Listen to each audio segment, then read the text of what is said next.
Bonjour à tous et à toutes. Alors on a commencé ce culte où Jean-Pierre nous a dit, il nous a mis en garde, effectivement, il fallait faire attention à ce que l'on entend et vérifier dans la parole de Dieu si ce qu'on nous dit est vrai. Alors c'est encore valable pour ce que je vais dire maintenant, hein. Et nous sommes humains, nous ne sommes pas autant fiables que l'est notre Seigneur. Et eh bien oui, que le Seigneur veille sur nous, qu'il veille sur mes paroles, et que nous soyons attentifs à ce que son esprit veut nous dire encore ce matin. Alors on continue notre étude du livre des Galates ce matin avec le chapitre 2 et on va lire les versets 1 à 14. Et j'ai mis pour titre à cette étude ce matin, à ce passage, la vérité de l'évangile en priorité. On va voir en effet que Paul a les regards fixés sur le maintien d'un évangile fidèle, exact. Et ça rejoint ce qu'on vient de dire là ce matin. Un évangile qui est centré sur le sacrifice de Jésus à la croix et sur rien d'autre. En effet, on est à l'époque des premiers conciles, une époque où l'évangile va se répandre un peu partout dans le monde. On est à un moment où la légitimité de Paul également était contestée. Et puis il en va de l'avenir de l'Église également, comme je viens de le dire, qui démarre aussi son expansion. Donc la nécessité d'un message clair avec Jésus au centre et le salut en lui, sans rien y ajouter du tout. Donc un évangile vrai. Et la vérité de l'évangile bien, était essentielle pour Paul. Alors on va voir également deux éléments.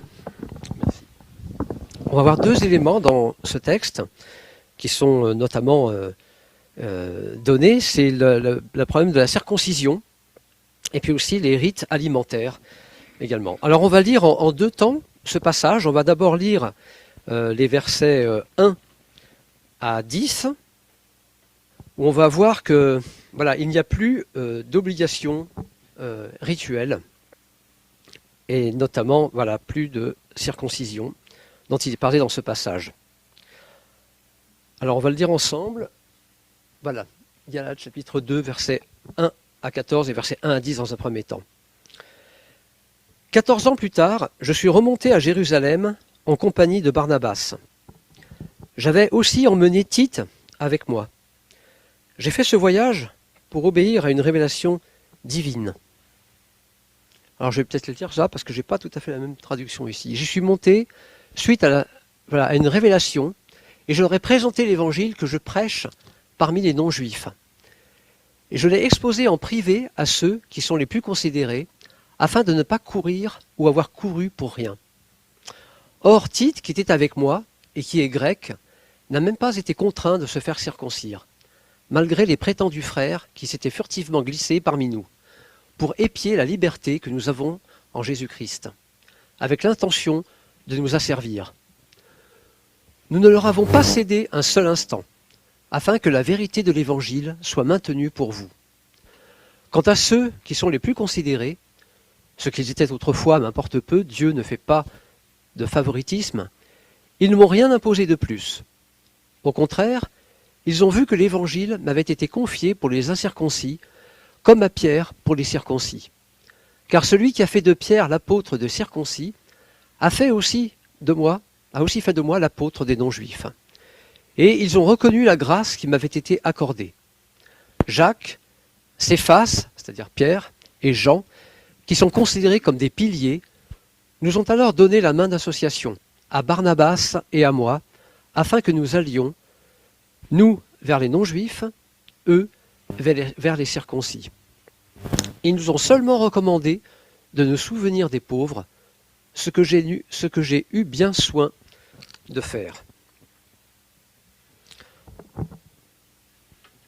On est donc 14 ans plus tard.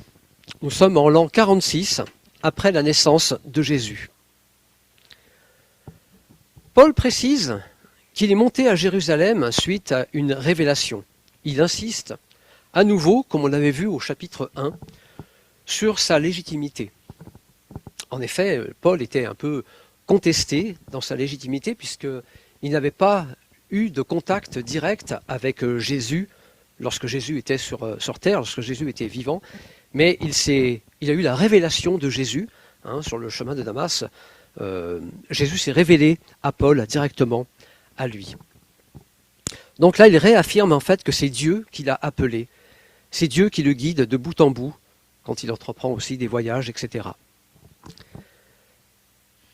Il rencontre les apôtres, donc, et leur présente l'évangile qu'il prêche afin qu'il soit reconnu par eux.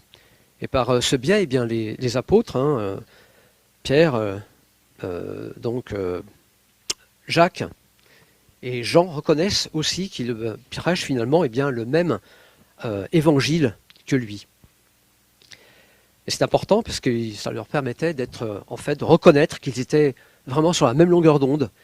Et ça permet aussi à Paul d'être finalement légitimé, de faire partie de cette équipe. Il précise aussi qu'il avait pris Tite avec lui. Alors ce n'est pas un hasard s'il prend Tite avec lui. C'était un choix stratégique de sa part, puisque Tite, on le voit juste après, il était grec. Et donc il n'avait pas été circoncis, comme l'étaient tous les enfants juifs de cette époque, le 8e jour. Et donc Tite était là, présent, en chair et en os, et pouvait témoigner, et Paul également pouvait témoigner que c'était un chrétien, un fidèle témoin également. Non seulement un chrétien, mais également un collaborateur de Paul. Car on voit dans ce texte, et on voit aussi dans ce texte qu'il y a eu intimidation, il y a eu pression de la part de ces juifs pieux, entre guillemets, ceux qui étaient tellement attachés à leur tradition ancestrale, qu'ils en avaient fait en fait une règle incontournable, une obligation pour avoir accès à la vie éternelle. Ça, on le voit dans le livre des Actes. Je vais mis ici le verset, dans Actes chapitre 15 et au verset 1, on lit « Quelques hommes venus de la Judée enseignaient les frères en disant « Si vous n'êtes circoncis, selon le rite de Moïse, vous ne pouvez être sauvés. » Voilà ce que ces hommes prêchaient, tellement ils étaient en fait attachés à leurs coutumes, à leurs rites, qu'ils en faisaient quelque chose d'incontournable dans le but d'être sauvés.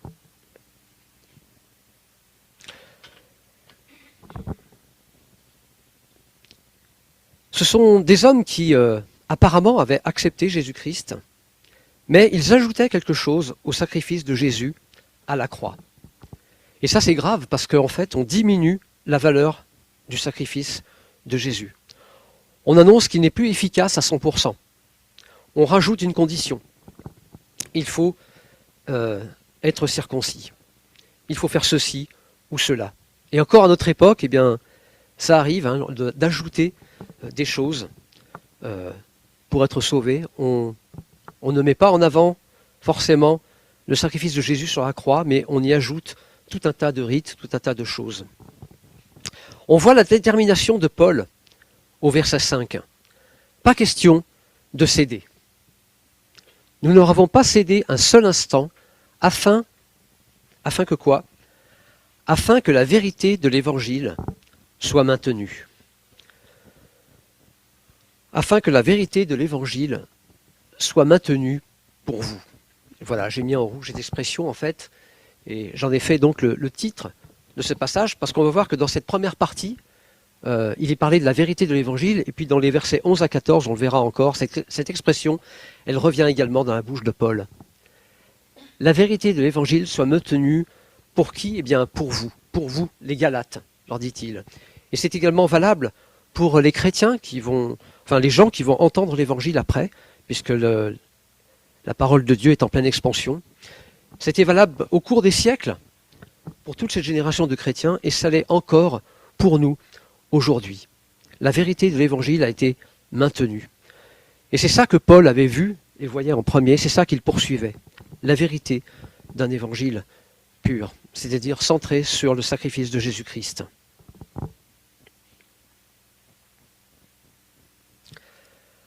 On voit une équipe également soudée dans une foi qui est pure.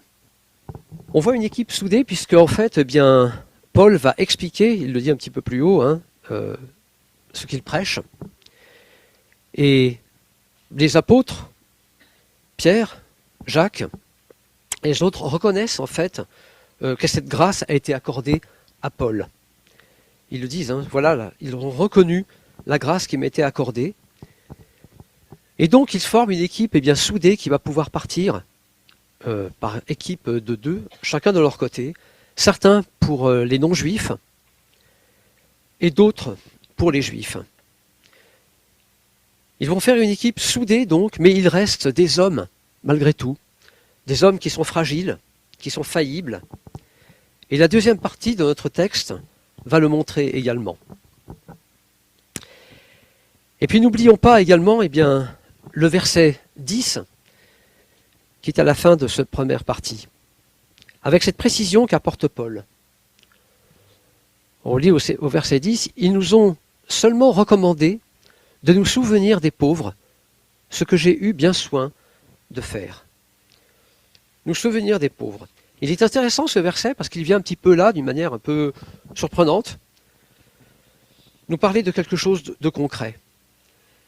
Il est vrai qu'à cette époque sévissait une importante famine dans cette région de la Judée et que le but d'origine du voyage de Paul était aussi d'organiser une collecte pour les pauvres. Cela nous montre qu'il y a la parole, la doctrine, mais aussi l'amour qui doit accompagner nos actes, comme Jésus l'a enseigné. Et c'est intéressant de voir que c'est Jacques, le frère du Seigneur, qui dans son épître a rappelé également que la foi sans les œuvres était morte. Eh bien c'est Jacques également ici, qui est cité en premier et qui rappelle cela. Je vais mettre voilà, là, un passage sur les pauvres. Jacques chapitre 2, versets 14 à 16. Voilà ce que disait Jacques. « Mes frères, à quoi servirait-il à un homme de dire qu'il a la foi s'il ne la démontre pas par ses œuvres? Une telle foi peut-elle le sauver?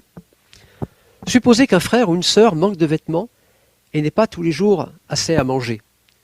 Et voilà que l'un de vous leur dit « Au revoir mes amis, portez-vous bien, restez au chaud et bon appétit », sans leur donner de quoi pourvoir aux besoins de leur corps. À quoi cela sert-il? Et en cela, eh bien, c'est vrai que la vérité de l'Évangile qui se transmet doit s'accompagner aussi, évidemment, d'amour. L'amour dont on a parlé il y a quelques minutes. L'amour de Dieu se manifeste par son Évangile, mais également par des actes concrets. Ça me rappelle également ce que Jésus avait dit, « Vous aurez toujours les pauvres avec vous ». Je ne sais pas si vous vous rappelez, lorsque Marie avait rompu ce vase plein d'un parfum qui coûtait extrêmement cher, et certains s'en étaient offusqués, Jésus a dit « Laissez-la faire, car elle fait ce qui est bien. Vous aurez toujours les pauvres avec vous. » Ça, on le voit dans l'évangile de Jean, au chapitre 12 et au verset 8. On voit donc dans cette première partie que Paul défend, on pourrait dire bec et ongle, cette vérité de l'évangile. Saul de Tarse, l'ancien Paul, était le plus zélé pour faire appliquer les lois de l'Ancien Testament. Il n'hésitait pas à pourchasser les gens, à signer leur arrêt de mort. Mais ce zèle mauvais, Dieu l'a transformé en un zèle maintenant pour faire appliquer cette loi, cette nouvelle loi qu'a donnée Jésus, cette loi qui nous libère. Non plus une loi finalement, mais quelque chose qui est la vérité de l'Évangile. De l'Évangile basé sur Jésus-Christ à la croix. Une croix qui est suffisante pour sauver quiconque croit. Pas besoin de circoncision, pas besoin de quelque rite que ce soit. L'ennemi de nos âmes cherchait et cherche encore à semer le doute, à semer le flou, à semer des hérésies de toutes sortes. C'était valable à l'époque de Pierre, de Paul, et c'est encore valable aujourd'hui. Et on voit dans les mots qui qualifient les acteurs de ces versets également l'attitude de ceux qui faisaient le jeu de l'ennemi. J'ai mis en rouge ici, on voit des prétendus frères, on ne sait pas trop vraiment où ils se situent, des prétendus frères, dit Paul. On voit que leur but c'est de se glisser furtivement des pieds, et puis leur intention, c'est une intention d'asservir, également. Alors que le Christ, à travers l'apôtre Paul, parle de liberté, et j'ai mis en bleu ces autres mots, il parle de la vérité, également de l'évangile, et cette vérité est donnée pour vous, Galates, et pour nous aussi aujourd'hui. On voit la différence entre ces deux acteurs, on peut dire, les uns de nuire, et puis les autres, au contraire, d'édifier. Donc, plus d'obligations rituelles. On voit dans cette partie 1. Et on va voir la suite de ce passage, donc les versets 11 à 14. Donc plus d'obligations rituelles, mais par contre une obligation, on pourrait dire morale presque, une obligation de cohérence. Obligation de cohérence entre ce que l'on dit et ce que l'on fait. Alors je vous propose de lire, voilà, cette suite, c'est versets 11 à 14. Mais lorsque Pierre est venu à Antioche, je me suis ouvertement opposé à lui, parce qu'il était condamnable. En effet, avant la venue de quelques personnes de l'entourage de Jacques, il mangeait avec les non-juifs. Mais après leur arrivée, il s'est esquivé et s'est tenu à l'écart par crainte des circoncis. Les autres juifs ont pratiqué avec lui ce double jeu, de telle sorte que même Barnabas a été entraîné dans leur hypocrisie. Quand j'ai vu qu'il ne marchait pas droit, puisqu'il ne respectait pas la vérité de l'Évangile, j'ai dit à Pierre devant tous, « Si toi qui es juif, tu vis à la manière des non-juifs, et non à la manière des juifs, pourquoi veux-tu forcer les non-juifs à se comporter comme des juifs ?» Voilà ce passage donc qui nous montre Pierre qui mange avec de nouveaux convertis non-juifs. Il se mêle à eux, il mange avec eux, n'observe pas les rites alimentaires imposés par la loi juive dans l'Ancien Testament. Également par tous ces juifs pieux, entre guillemets, dont je parlais tout à l'heure, ces juifs pieux qui, bien qu'ayant reconnu Jésus comme leur Messie, restent accrochés à leur tradition, au point de dire qu'il fallait absolument observer tous ces rites alimentaires pour être sauvé. Alors Pierre mange avec eux, peut-être était-il un peu inquiet justement en se disant « bon, je mange avec des non-juifs, je fais comme eux ». Et peut-être qu'il avait un peu la crainte justement que certains arrivent, et si va se produire. Ces juifs pieux, qui respectaient la loi, qui restaient dans leur tradition, arrivent. Manque de bol pour Pierre. Ils arrivent et Pierre prend peur. Il prend peur parce qu'en fait, il regarde à lui-même. Lui, il savait qu'il pouvait faire cela, il était dans cette liberté, mais il craignait un petit peu quand même ces juifs qui, eux, ne l'étaient pas. Et quelque part, il a eu honte de manger avec ces païens, de se mélanger avec ces peuples païens. Et du coup, il préfère s'esquiver que d'assumer. Il préfère se lever discrètement, partir sur la pointe des pieds. Sans doute gagné par la même crainte que celle qui l'a fait renier Jésus par 3 fois auparavant. Mais apparemment, Pierre n'était pas très doué pour être discret. Il se lève discrètement, il fait le plus discret possible, mais ça ne passe pas inaperçu, puisque Paul va s'en apercevoir, les autres aussi vont s'en apercevoir, et Paul donc va le reprendre sur cette attitude hypocrite. Notons aussi qu'il a entraîné Pierre dans son sillage d'autres chrétiens, y compris Barnabas. On voit ceci dans notre passage. Alors donc, Paul le reprend, et le reprend avec des mots un peu durs. Longtemps, moi, j'étais un peu gêné par ce passage, lorsque je le lisais, parce que je m'assimilais un petit peu à Pierre. Je disais finalement, bon, on le comprend, il est un peu mal à l'aise, il veut ménager la chèvre et le chou, comme on dit, et puis il préfère discrètement s'esquiver. Bon, après tout, c'est pas si grave que ça. Moi, je le comprends, des fois, je me retrouve dans une situation où on peut faire pareil. Mais Paul le reprend sévèrement. Quand on voit les mots qui sont utilisés ici, il parle d'un Pierre condamnable, au verset 11, Et puis, il le reprend devant tous. Paul, en fait, témoin de cela, de cette scène, voit tout de suite autre chose que Pierre, qui lui était fixé sur sa propre personne et son rapport avec ces juifs pieux qui étaient là. Et il a anticipé sur quelque chose qui le mettait mal à l'aise. Paul, au contraire, voit tout de suite, en fait, la conclusion qu'allaient en tirer ces païens nouvellement convertis. Si Pierre agit comme cela, c'est peut-être que la parole qu'il dit n'est pas tout à fait exacte. S'il prône qu'on peut manger en fait de tout, mais qu'il fait l'inverse, mais en fait ça remet en cause sa parole et ça remet en cause, eh bien, oui, la vérité de l'Évangile. Et voilà ce qui se jouait. Voilà ce qui avait une importance capitale au moment de l'expansion de la parole de Dieu, au moment où il était important d'exposer une doctrine pure, une foi véritable, basée encore une fois sur Jésus et sur Jésus seul. Paul est donc obligé de réagir.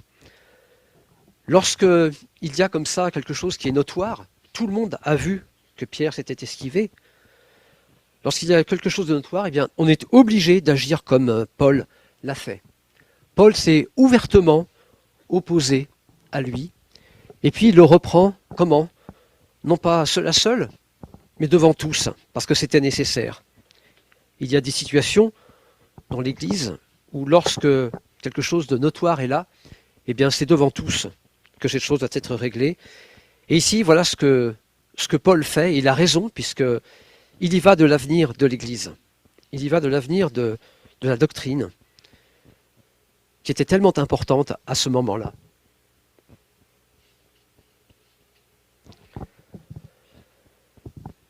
Paul donc réagit avec cette fermeté. Et il a raison, et on voit à quel point il était attaché à cette vérité de l'Évangile. La même expression que dans notre première partie de notre texte, concernant la circoncision.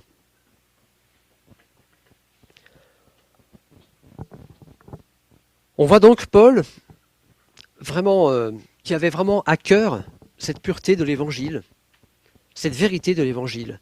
Inutile donc de respecter des rites alimentaires pour être sauvé. Seule la foi en Jésus-Christ sauve. Rien à ajouter.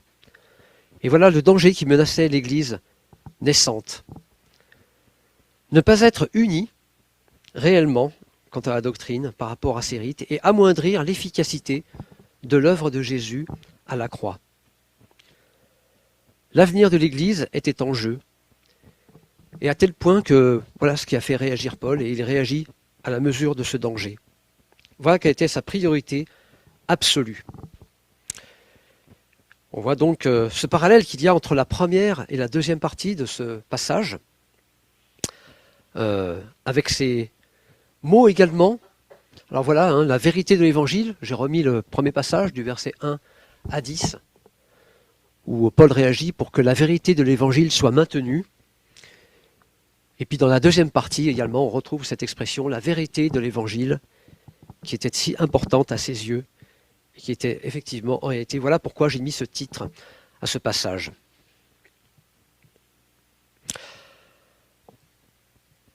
Alors on voit également, à travers tout cela, eh bien, l'attitude de l'ennemi de nos âmes, qui cherche, comme je le disais tout à l'heure, à détourner, qui cherche à fausser les pistes, qui cherche à amoindrir l'œuvre de Jésus à la croix.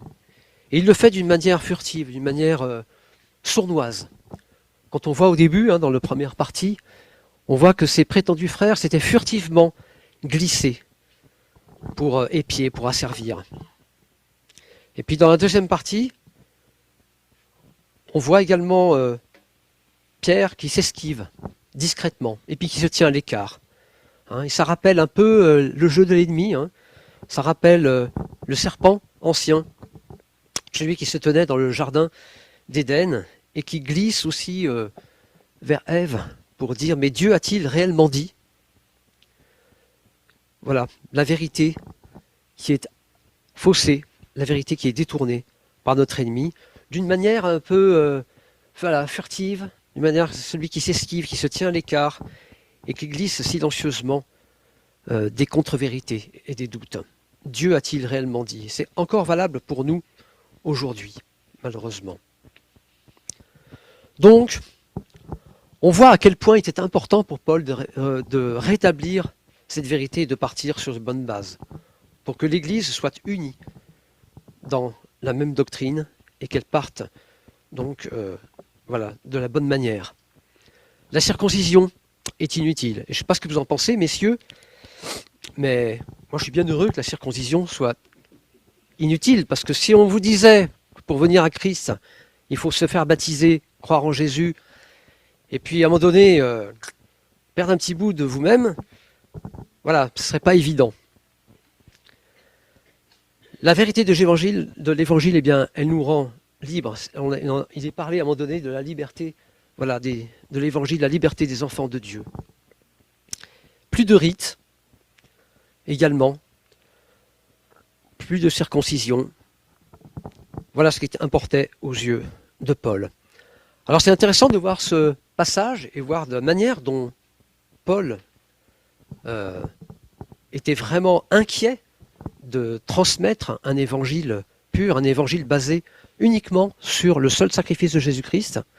Et quelles sont les implications pour nous? Parce que si on lit simplement cela et puis qu'on dit bon, c'était bien, c'était pour l'époque, mais quelles sont les implications pour nous aujourd'hui? Alors je vais simplement mettre quelques petits rappels de ce que l'on a vu ce matin. Tout d'abord, eh bien, la vérité avant tout, la vérité de l'évangile, celle que Paul a défendue et qu'il a voulu maintenir. Un évangile basé sur Jésus-Christ, seul chemin, seule vérité. Il est la vie. Nul ne vient au Père que par lui, et son sacrifice est efficace à 100% au salut. Tout ce qui provient d'autre chose, tout ce qui veut rajouter ou amoindrir quelque chose au sacrifice de Jésus est faux. Rappelons-nous également à travers ce passage eh bien, que nos actes eh bien, soient cohérents. On entend souvent dire faites ce que je dis parce que je fais. Mais en fait, c'est quelque chose de catastrophique. Hein. Si on a des enfants qu'on leur explique que le tabac est mauvais, qu'il ne faut pas fumer, mais que cette personne-là eh bien, fume une cigarette, va en griller une dès qu'il en a l'occasion, que vont retenir les enfants? Mais c'est valable pour nous aussi. Malheureusement, souvent, je le disais tout à l'heure, nous sommes faillibles et on ne fait pas toujours ce que l'on voudrait. Donc que nos actes soient cohérents, ne faisons pas comme Pierre qui, par peur, un peu par faiblesse, n'a pas fait vraiment ce qu'il disait. Il était une pierre d'achoppement finalement il aurait pu être une pierre d'achoppement pour certains. Pas de crainte des opposants également. Ne pas avoir peur de nos prises de position, ne pas avoir peur des railleries, peut-être, des moqueries, on en parlait aussi ce matin, ne pas avoir peur de la persécution, ne pas avoir peur peut-être de la souffrance. Et rappelons-nous que bien des générations de chrétiens ont souffert, sont même allés jusqu'à la mort pour pouvoir transmettre l'évangile qui est parvenu jusqu'à nous. Et puis enfin, pas de règles à imposer. Réaffirmer la liberté de l'évangile. Nous ne sommes plus dans la servitude, nous sommes dans cette liberté des enfants de Dieu. Voilà, il est important de se rappeler de tout cela, de nous rappeler donc que nous ne sommes plus dans cet esclavage, nous ne sommes plus sur les règles anciennes, mais nous sommes dans cette ère nouvelle qu'a instaurée Jésus, un évangile de liberté. Et encore une fois, eh bien, dans ce passage, Paul ne dit pas qu'il ne faut absolument pas observer certains rites ou qu'il ne faut pas se faire circoncire. Ils avaient cette liberté à la limite. Mais ce qu'il fallait, c'était ne pas l'imposer comme une condition au salut. Et nous, à notre tour, nous ne pouvons rien imposer. Nous sommes dans cette liberté. Mais la seule chose est d'affirmer eh bien, la vérité de l'Évangile basée sur l'unique sacrifice de Jésus-Christ à la croix, valable à 100%. Donc plus de contraintes, plus d'esclavage, mais une véritable liberté.